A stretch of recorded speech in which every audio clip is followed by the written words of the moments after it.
Hi friends, welcome to Prerana and Sadhana class. నేను మీ రజిత కుమారి. ఈరోజు మనం కొత్త రాజ్యాలు రాజుల గురించి తెలుసుకుందాం. 7వ శతాబ్దం తర్వాత.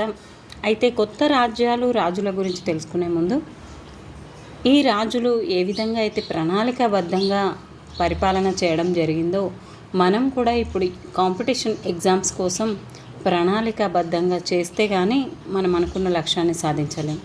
అందుకని ఖచ్చితంగా మీరు ప్రణాళికాబద్ధంగా చదివి ఖచ్చితంగా జాబ్ని సాధిస్తారు అని ఆశిస్తూ ఈరోజటి 7th క్లాస్లో ఉన్న సోషల్ స్టడీస్ కొత్త రాజ్యాలు రాజుల గురించి తెలుసుకుందాం. 7వ శతాబ్దం తర్వాత ఇది మొదటి భాగం.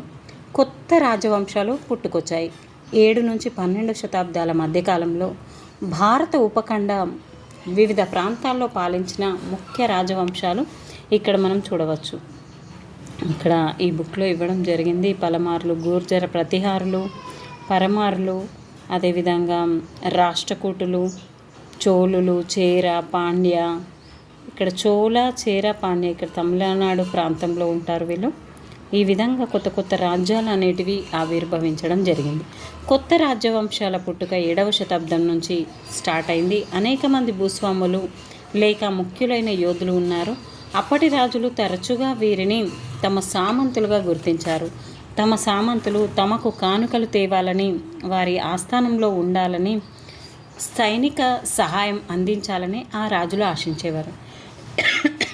అయితే సామంతులకు అధికారం, సంపద లభించిన క్రమంలో వాళ్ళు మహాసామంతులుగా మారడం, అదేవిధంగా మహామండలేశ్వరులుగా ప్రకటించుకోవడం, ఇలా కొన్నిసార్లు వారే ప్రభువులము అన్నట్టుగా స్వతంత్ర రాజ్యాల్ని కూడా ప్రకటించుకోవడం జరిగింది. దక్కన్ ప్రాంతంలో రాష్ట్రకూటులకు సంబంధించిన ఇటువంటి ఉదాహరణ మనకు కనబడుతుంది. రాష్ట్రకూటులు మొదట కర్ణాటకలోని చాళుక్యులకు సామంతులుగా పనిచేశారు. 8వ శతాబ్దం మధ్యలో రాష్ట్రకూటులలో ముఖ్యుడైన దంతి దుర్గుడు, చాలా ఇంపార్టెంట్ ఫ్రెండ్స్, దంతి దుర్గుడు ఎక్కడ ముఖ్యమైనవాడు? రాష్ట్రకూటులలో ముఖ్యమైనవాడు. చాళుక్య ప్రభువును తొలగించి హిరణ్య గర్భ అనే సంస్కార నిధిని నిర్వహించాడు. దీనిని బ్రాహ్మణుల సహకారంతో నిర్వహించి తాను పుట్టుకతో క్షత్రియుడు కాకున్నను క్రతువుతో పునర్జన్మ పొందవచ్చు అని ఇతను చెప్పడం జరిగింది. అంటే ఇతను బ్రాహ్మణుడు, క్షత్రియుడు కాదు కాబట్టి ఈ విధంగా చేసుకోవడం జరిగింది.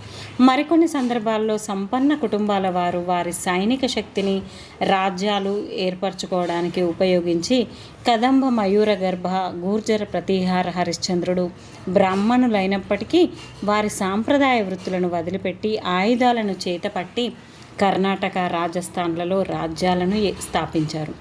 ప్రశస్తి మరియు భూదానాలు. ప్రశస్తి అంటే శాసనాలలో మొదట పేర్కొనే భాగాన్నే ప్రశస్తి అంటారు. ప్రశస్తులలో పాలకుల కుటుంబాల వారి పూర్వపు రాజుల గురించి మనం మొత్తంగా తెలుస్తుంది. వాళ్ళు ఏ కాలానికి చెందినవారు అని, వాళ్ళ ఘనత ఏంటి, వాళ్ళ విజయాలు ఏంటి అనేవన్నీ కూడా మనకు శాసనాల ద్వారా, ప్రశస్తి ద్వారా తెలుస్తుంది. వీరి పరిపాలనలో సహకరించే బ్రాహ్మణ పండితులు వీటిని రాసేవారు, వీరి యొక్క విజయాలు, పరాక్రమాలు ఏ విధంగా ఉన్నాయని. అయితే ఇక్కడ నాగభట్టు విజయాల గురించి, మధ్యప్రదేశ్లోని గ్వాలియర్లో నాగభట్టు విజయాలను గురించి ఇక్కడ తెలుపుతున్న దీని గురించి ఇవ్వడం జరిగింది. నెక్స్ట్, బ్రాహ్మణులకు రాజులు తరచుగా భూదానాలు చేసేవారు. ఈ దానాలు రాగి ఫలకాలపై నమోదు చేసి దానగ్రహీతలకు ఇచ్చేవారు. అంటే బ్రాహ్మణులకు రాజులు తరచుగా, అంటే ఇప్పుడు కూడా మనం బ్రాహ్మణులకు ఏదో ఒక రకంగా సాహిత్య రూపంలోనో ధన రూపంలోనో ఏదో ఒక రకంగా ఇస్తున్నాం. ఈ సాంప్రదాయం అనేది పురాతన కాలంలోనే ఉంది. కాశ్మీర్ని పాలించిన రాజుల చరిత్రపై 12వ శతాబ్దంలోనే అసాధారణమైన పెద్ద సంస్కృత పద్యం కూడా ఉంది. దీనిని కల్హణుడు రాశాడు. అతను శాసనాలు, రాతప్రతులు, పూర్వచరిత్రలు, దృష్టాంతాల వంటి వివిధ వనరులు. అయితే ఈ కల్హణుడు రాసిన రాజతరంగిణి అనేది కాశ్మీర్ రాజుల గురించి తెలియజేస్తుంది. అయితే భూమితో వీళ్ళు ఏమిచ్చేవాళ్ళు?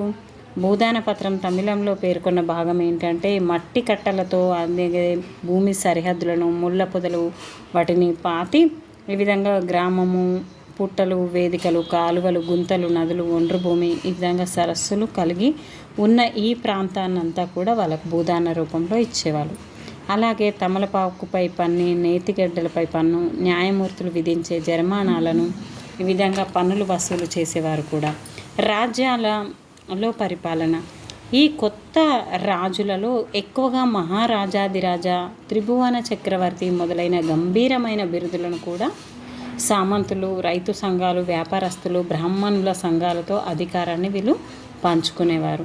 ఈ విధంగా రైతులు, పశుపోషకులు, చేతివృత్తుల వారి నుండి ఉత్పత్తి చేసిన దానిలో భాగం తీసుకునేవారు. భూమి మొత్తం రాజుదైనందున దానికి చెల్లించిన అద్దెగా దీన్ని భావించేవారు.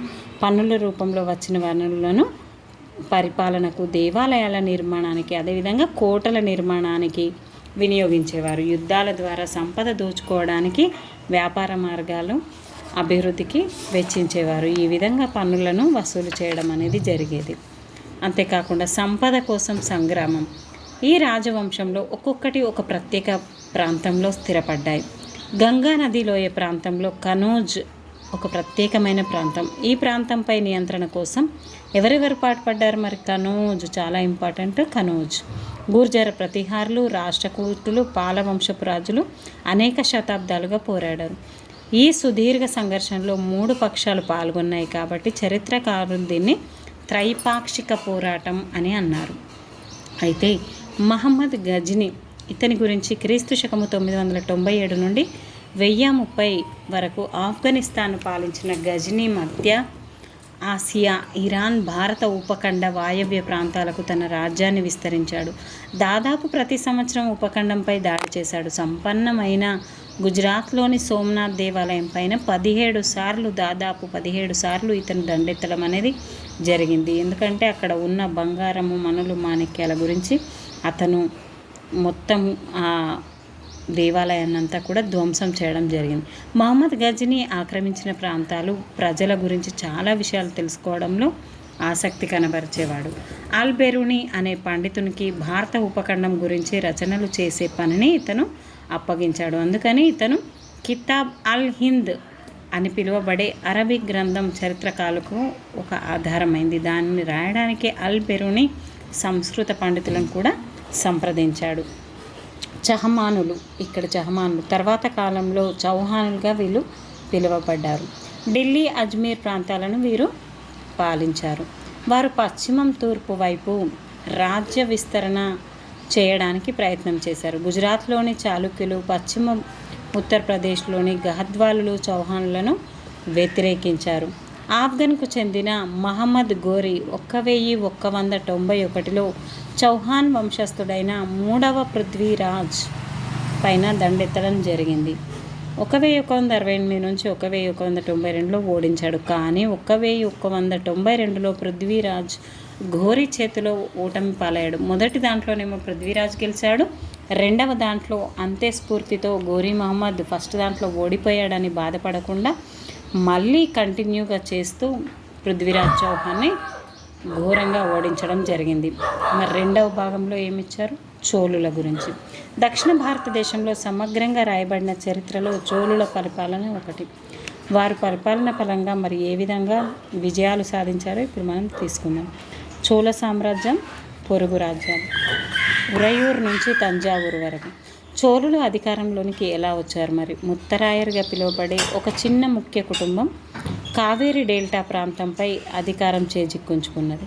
వారు కాంచీపురాన్ని పాలించే పల్లవులకు సామంతులుగా ఉన్నారు. ఇక్కడ చూడండి ఫ్రెండ్స్, చోళులు అనేవారు ముత్తరాయర్గా పిలువబడ్డారు.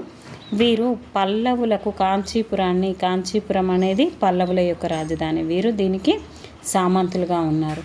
9వ శతాబ్ది మధ్యలో ఉరయూరుకు చెందిన పురాతన చోళ వంశస్థుడైన విజయాలయుడు ముత్తరాయర్కు చెందిన డెల్టా ప్రాంతాన్ని ఆక్రమించుకున్నాడు. విజయాలయుడు అంటే చోళ వంశ స్థాపకుడు ఎవరు? విజయాలయుడు. ఆయన తంజావూరు పట్టణాన్ని దేవతకు నిశుంభసూదిని దేవాలయాన్ని నిర్మించాడు. ఈ విధంగా ఆ తర్వాత కాలంలో మొదటి రాజరాజు క్రీస్తు శకము 985లో అధికారంలోనికి వచ్చి ఈ ప్రాంతాలను తన అధీనంలోనికి తీసుకోవడం జరిగింది. ఏవేవి? పాండ్య, పల్లవ, ఉత్తర, దక్షిణ ప్రాంతాలు వీరి రాజ్యంలో అంతర్భాగం అయ్యాయి. మొదటి రాజరాజు కుమారుడైన మొదటి రాజేంద్రుడు తన తండ్రి విధానాలను కొనసాగించి గంగా నదిలోయ, శ్రీలంక, ఆగ్నేయ ఆసియా ప్రాంతాలపై దాడి చేశాడు.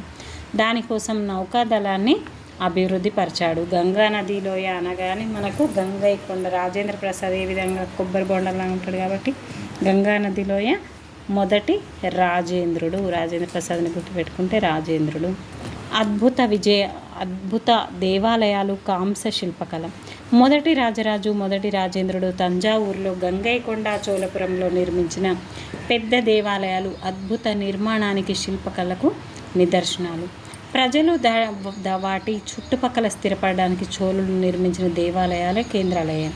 చేతి వృత్తుల ఉత్పత్తుల కేంద్రమయమైనవి.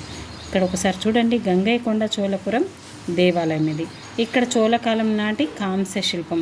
విజయాలయుడు, ఆ తర్వాత మొదటి రాజరాజు, ఆ తర్వాత మొదటి రాజేంద్రుడు, ఆ తర్వాత వచ్చింది కులోత్తుంగుడు.